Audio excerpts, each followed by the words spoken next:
مجھے بہت تکلیف ہوئی، اور اس کے ساتھ ہی مالک دکان نے بھی اس بات پر اعتراض کیا کہ آپ نے ابھی اس کرسی کی قیمت ادا نہیں کی تو آپ اس پر اس طرح سے بیٹھ نہیں سکتے۔ اب آگے چلتے ہیں کہ مجھے خریدنا کسی معمولی آدمی کے بس میں نہ تھا، مجھے اس بات پر فخر بھی تھا، لیکن روز اپنے ہم جنس بکتے دیکھ کر مجھے اپنے وجود کی فکر پڑنے لگی۔ میرے لبوں پہ اکثر یہ دعا رہتی، اے اللہ مجھے اپنی مخلوق کے لیے نفع بخش بنا۔ ایک دن ایک نوجوان آیا، اس کا حلیہ بہت اچھا تھا، دیکھنے میں وہ بہت سلجھا ہوا اور اس کی باتوں سے لگتا تھا کہ وہ کسی امیر گھرانے سے تعلق رکھتا ہے۔ اب اس کو دیکھ کر کس طرح سے اس چیز کے دل میں امید جاگی کہ اب اسے کوئی خرید کر لے جائے گا۔ اس نے مجھے خریدا اور اپنے گھر لے گیا۔ یہاں پر آپ جو ہے موضوع میں وسعت بھی دے سکتے ہیں، گھر لے گیا، آفس لے گیا، یا آپ کسی اور موضوع مقام کا بھی ذکر کر سکتے ہیں۔ اس کا گھر بہت شاندار تھا اور وہاں میرے اور بھی ہم جنس تھے۔ جیسے آپ اگر کتاب کی آپ بیتی لکھ رہے ہیں تو آپ یہاں پر لائبریری کا ذکر کر سکتے ہیں۔ اور بھی ہم جنس موجود تھے، لیکن کیونکہ میں نیا تھا اس لیے سب میری ہی تعریف کرتے۔ جب تک بکے نہ تھے تو کوئی پوچھتا نہ تھا، تو نے ہمیں خرید کر انمول کر دیا۔ میرے ہم جنس پرانے ہو چکے تھے، نہ ان کی اس طرح سے دیکھ بھال کی جاتی۔ عزیز طلبہ یاد رکھیے کہ یہاں پہ ہم جنسوں سے مراد اس گھر میں موجود پہلے سے فرنیچر، پہلے سے موجود کتابیں، یا پہلے سے موجود کوٹ، کپڑے، یا کسی بھی چیز کا جس کے متعلق آپ بیتی لکھ رہے ہیں ان کا ذکر کریں گے۔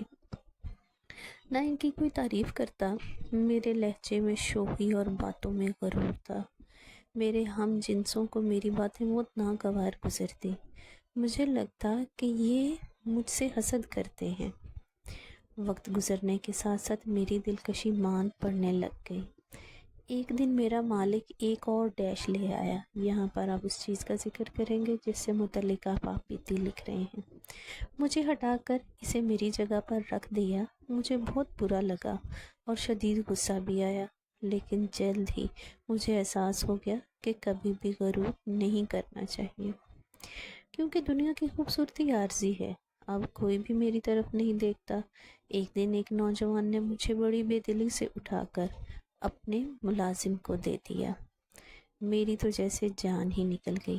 عزیز طلبہ ایک چیز کا خیال رکھیے گا کہ آپ نے احساس و جذبات کی ترجمانی کرنی ہے، اور احساسات کو ایسے ہی بیان کرنا ہے کہ جیسے یہ ہونے والی یا گزرنے والی جو داستان ہے وہ انسانی داستان ہے۔ ملازم مجھے لے کر اپنے گھر آ گیا۔ اس کا بہت چھوٹا اور تنگ سا گھر تھا۔ اب چونکہ پہلے وہ ایک بڑے عالیشان گھر میں رہتا تھا، اب وہاں پر احساسات کچھ اور تھے۔ اب چونکہ وہ تنگ و تاریک گھر میں آیا ہے تو یہاں پہ اس کے جذبات کا اظہار کیا جائے گا۔ مجھے شدید الجھن اور گھٹن کا احساس ہوا۔ اس ملازم کے کافی سارے بچے تھے، انہوں نے میرے ساتھ بہت برا سلوک کیا۔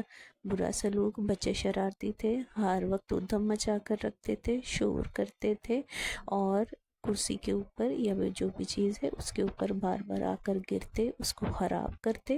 ہر وقت شور اور لڑائی جھگڑا دیکھ کر میرا دماغ پھٹنے لگ جاتا۔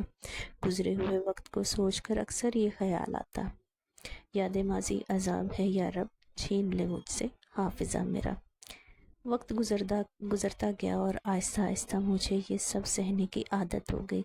اب میری حالت کافی خراب ہو چکی تھی۔ اس نے مجھے کچرے کے ڈرم میں پھینک دیا جہاں زندگی کے آخری دن پورے ہو رہے ہیں۔ موت سے کس کا رستگاری ہے، آج وہ کل ہماری باری ہے۔ مگر مجھے خوشی ہے کہ میں نے اللہ کی مخلوق کو فائدہ پہنچایا ہے۔ یہی زندگی کا مقصد ہے۔ یہ دنیا فانی ہے، موت تو ہر کسی کو آنی ہے۔ ترجمہ: ہر جاندار نے موت کا ذائقہ چکھنا ہے۔ عزیز طلبہ، آپ ان نکات کو یا آپ بیتی کے اس نمونے کو مد نظر رکھتے ہوئے اور بھی بہت سی آپ بیتیاں لکھ سکتے ہیں۔ عزیز طلبہ، گلاب کے پھول کی آپ بیتی اور ایک کرسی کی آپ بیتی، یہ آپ کی اسائنمنٹ ہے جہاں پر آپ مضامین تحریر کریں گے۔ اس کے ساتھ ساتھ یہ دو آپ بیتیاں بھی آپ تحریر کریں گے جن میں سے آپ کی بک میں سے بھی ہیلپ لے سکتے ہیں۔ کوشش کیجیے گا کہ آپ اس میں سیلف رائٹنگ کریں، خود سے لکھیں اور احساسات و جذبات کی ترجمانی کریں۔ اللہ حافظ۔